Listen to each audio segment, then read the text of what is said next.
یہاں شبیہ نکل رہی ہے ایک بچے کی. مجھے کہا گیا ہے ایک بچے کی آج شبیہ نکلے گی.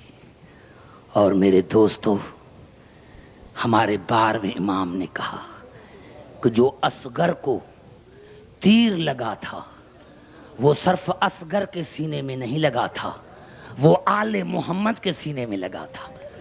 ہاں عزاداران حسین، ایک جملہ عرض کر دوں. ہاں، چھوٹا سا بچہ میرے دوستو، 16 رجب کو جناب اصغر کی آمد ہوئی تھی. 16 رجب کو حسین کے گھر میں اصغر آیا، جس کا نام عبداللہ بھی ہے.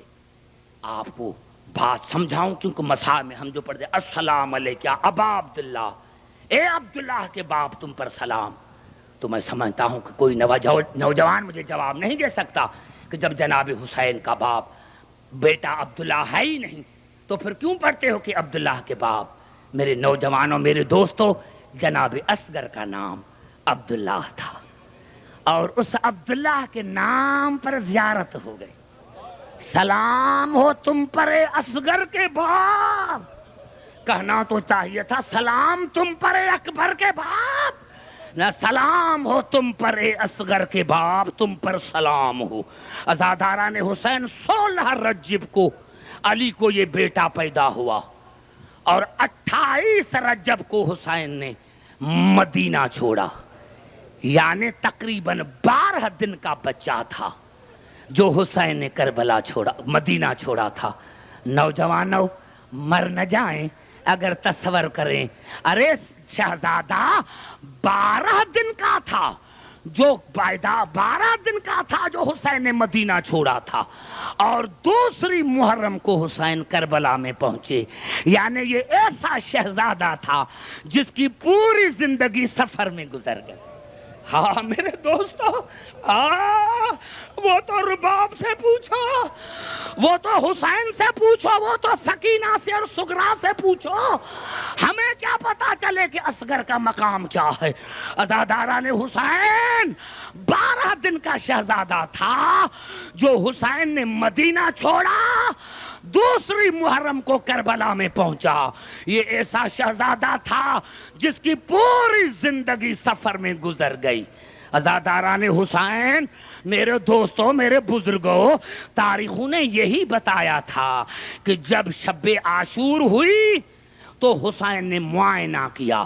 ہر خیمے کا معائنہ کر کے جب جناب رباب کے دروازے پر آیا تو دیکھا کہ بی بی ہے جو کہہ رہی ہائے میری قسمت، ہائے میری قسمت، ہائے میری قسمت. میرے دوستو، مجھے اللہ کی عظمت کی قسم ہے کہ ہمارے بڑے بڑے علماء نے لکھا کہ حسین جیسا شہنشاہ، لیکن جناب رباب کے جب یہ الفاظ سنے ہائے میری قسمت تو روتا روتا خیمے کے دروازے پر بیٹھ گیا اور بیٹھ کر جناب رباب کو کہا رباب اپنی قسمت کو کیوں رو رہی ہو؟ رباب اپنی قسمت کو کیوں رو رہی ہو؟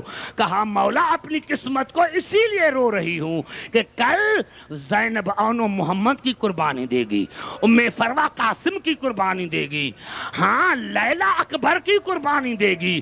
جب ہر بی بی اپنی قربانی دے گی، میرا تو اتنا چھوٹا بچہ ہے جو اٹھ بھی نہیں سکتا، ارے جو زمین پر چل بھی نہیں سکتا، قیامت میں آپ کے ماں کو کیا منہ دکھاؤں گی؟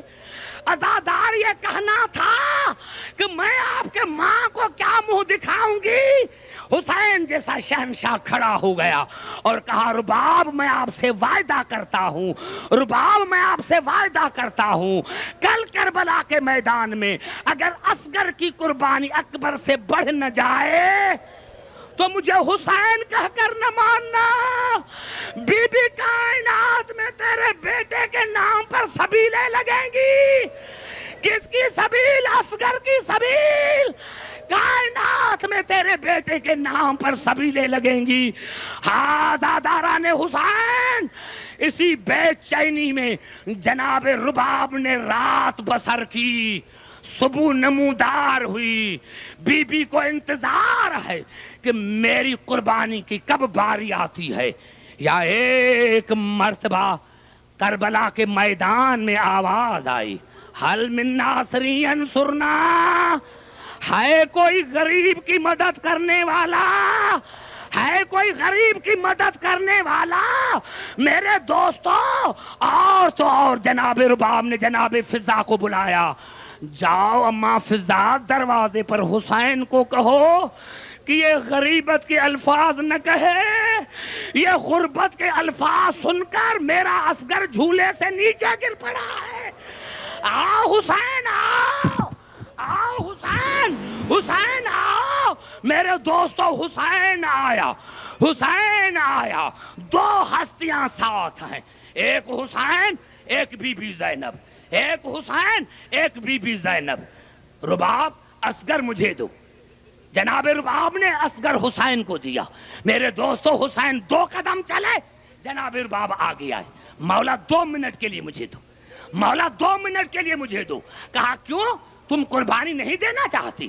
کہا مولا 2 منٹ کے لیے مجھے دو۔ جناب رباب اندر خیمے میں لے کر گئی، دونوں بہن بھائی خیمے کے دروازے پر کھڑے ہیں۔ میرے ارے یہ بچہ رو رہا ہے، 2 برس کا بچہ رو رہا ہے۔ ارے اس سے سنا تو تمہیں رونا کس نے سکھایا؟ ارے تمہیں رونا کس نے سکھایا؟ عزاداران حسین، میرے دوستوں، میرے بزرگوں، ہاں 2 منٹ کے بعد جناب رباب باہر آئی۔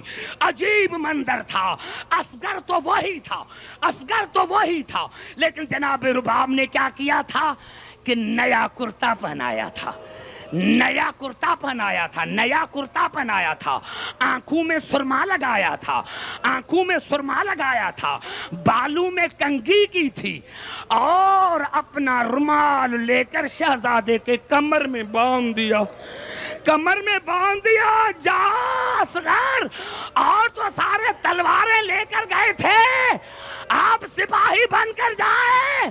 رومال باندھا، رومال باندھا، حسین نے لیا، ہاں حجت اللہ کا بیٹا۔ میرے دوستو آگے حسین چلا اور حسین ایک لفظ کہا، ہاں رباب کچھ کہنا ہو تو اپنے بیٹے کو کہو، حجت اللہ کا بیٹا ہے، سمجھے گا تمہیں جواب دے گا۔ میرے دوستو جناب رباب نے ایک جملہ کہا، اصغر بیٹے، اصغر بیٹے، جب تو دادی کی گود میں جائے اور آپ سے دادی پوچھے کہ ماں نے نئے کپڑے پہنائے ہیں، ماں نے سرما لگایا ہے، ماں نے کنگھی دی ہے، ماں نے تمہیں نہلایا کیوں نہیں، تمہارا چہرہ کیوں نہیں دھویا، تو میری گلا نہ کرنا، کہنا دادی اماں بڑی مجبور تھی، 3 دن سے پانی نہیں تھا، 3 دن سے پانی نہیں تھا۔ ہاں اور میرے دوستوں، میرے بزرگوں، جناب رباب نے دوسرا جملہ کہا، اصغر بیٹے، اصغر بیٹے، جب تیر لگے تو رونا نہیں، کیونکہ میں سید زادی نہیں ہوں، میں زہرا کی بہو ضرور ہوں لیکن میں سید زادی نہیں ہوں۔ اگر آپ روئیں گے تو دنیا کہے گی کہ یہ رباب کے دودھ کا اثر تھا، رونا نہیں، ہنس دینا۔ اور اصغر بیٹے میری تیسری وصیت یہ ہے کہ تمہارا دادا علی ساقی کوثر ہے، جب تمہیں لے کے جائے حوض کوثر پر اور تمہیں پانی پلائے تو ننھے ننھے ہاتھ جوڑ کر کہنا، دادا میں پانی نہیں پیوں گا، میرا بابا پیاسا ہے۔ اصغر بیٹے پانی نہیں پینا، کہنا دادا میری بہن سکینہ پیاسی ہے، میری پھپھی اماں پیاسی ہے، میں تب تک پانی نہیں پیوں گا جب تک میری بہن پانی نہ پیے۔ ہاں حسین نے لیا، خدا حافظ، خدا حافظ، خدا حافظ۔ میرے دوستو میں نے تو یہی پڑھا کہ جب حسین سینے پر اصغر کو لے کر میدان جنگ میں آئے تو دشمن کے فوج نے سمجھا کہ حسین قرآن لے کر آ رہا ہے، حسین قرآن لے کر آ رہا ہے۔ اور میرے دوستو ہاں بس ایک جملہ کہنا چاہتا ہوں، حسین آئے اور کہا میرا بیٹا بڑا پیاسا ہے، ہے کوئی جو اس کو پانی پلائے؟ میرے نوجوانوں، ایک جملہ مجھے پھر یاد آ گیا. رسول اور اہل بیت رسول نے زندگی میں 4 سوال کیے لیکن امت نے پورے نہیں کیے. رسول نے قلم اور دوات مانگا، امت نے نہیں دیا تھا. زہرا نے صدق مانگا، امت نے نہیں دیا تھا. حسین نے کربلا میں اصغر کے لیے پانی مانگا تھا، کسی نے نہیں دیا تھا. اور شام میں زینب نے چادر مانگی تھی، کسی نے نہیں دی تھی. میرے دوستو، میرے بزرگوں، تاریخوں نے یہ بتایا، ہاں یہ صحیح روایت، بالکل صحیح روایت ہے کہ ہرملے کے ہاتھ میں جو تیر تھا وہ اصغر کے وزن سے کہیں زیادہ تھا، وہ اصغر کے وزن سے کہیں زیادہ تھا. لیکن قبلہ ایک بات بتاؤں، خود ہرملہ کہتا ہے کہ جب میں کمان میں تیر جوڑتا تھا اور ارادہ کرتا تھا کہ اصغر کو ماروں تو میں دیکھتا تھا کہ کربلا کے میدان میں ایک کالے برقعے والی بی بی رو رہی. ہرملہ، میں نے تمہارا کیا بگاڑا ہے؟ ہرملہ، میں نے تمہیں کیا بگاڑا ہے؟ میں حسین کی ماں بطول ہوں. عزاداران حسین بار بار جب تیر گرنے لگا تو انس نے ہرملے کے آنکھوں پر ہاتھ دیا. ایک مرتبہ تیر نکلا، اصغر کے سینے میں لگا، اور مجھے اصغر کی قسم ہے کہ ہمارے علماء نے لکھا جیسے ہی شہزادے کو تیر لگا الٹا ہو گیا. ہاں، ارے تیر کا وزن بھاری تھا، الٹا ہو گیا اور الٹا ہو کر بیٹھ گیا اور منہ کیا خیمے کی طرف، جس کا مقصد یہ تھا، اماں دیکھ میں ہنس رہا ہوں، میں رو نہیں رہا ہوں. اماں میں ہنس رہا ہوں، میں رو نہیں رہا ہوں. عزاداران حسین، عزاداران حسین، حسین اصغر کو لے کر آئے. ہم عاشور کے دن عمل کرتے ہیں 7 مرتبہ آگے 7 مرتبہ پیچھے. یہ حسین کا عمل ہے. جب اصغر کی لاش لے کر آئے تو جناب رباب کے خیمے کے دروازے پر 7 مرتبہ آگے بڑھے، 7 مرتبہ پیچھے آئے کہ کہیں مر نہ جائے، کہیں مر نہ جائے. 7ویں مرتبہ حسین خیمے میں داخل ہوا، جناب رباب کی گود میں دیا. تاریخوں نے بتایا کہ 2 جملے جناب رباب نے کہے.